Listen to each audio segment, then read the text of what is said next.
dimension. That's being compared to area. And area we traditionally think about as a two-dimensional, right? So length and height, or base times height. So 2 dimensions. And then we're going to be comparing that to volume.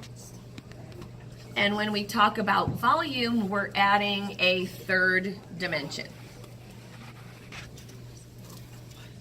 Agreed?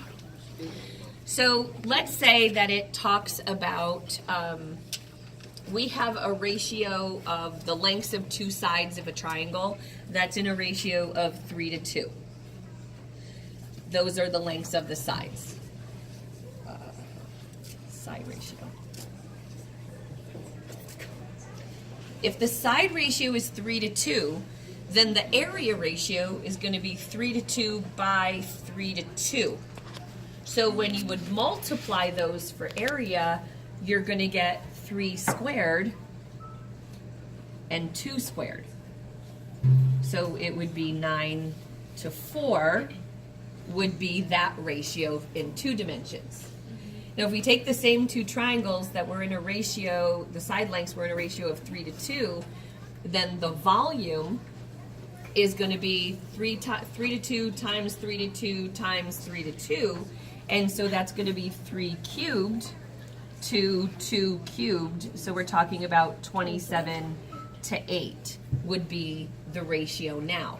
And really it just goes back to perimeter is labeled in units.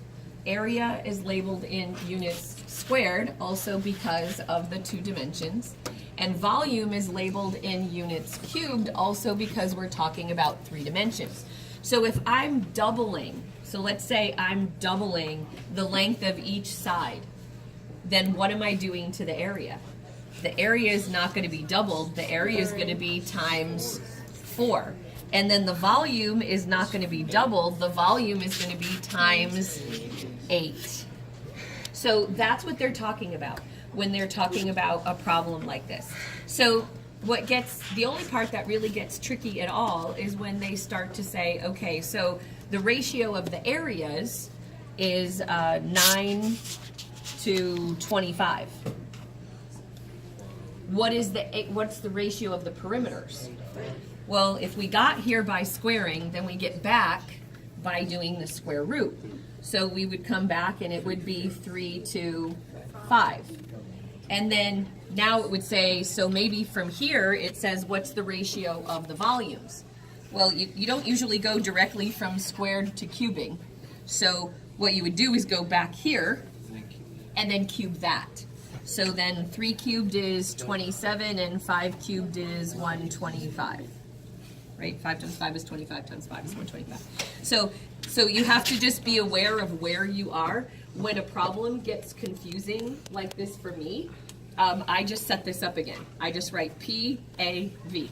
So which one are they giving me and where do I need to go with it in which direction? So it's really just about squaring if it's area, cubing if it's volume, and coming back to powers of 1 if we're talking about only 1 dimension. Okay? Yes? All right, that's all there is to it.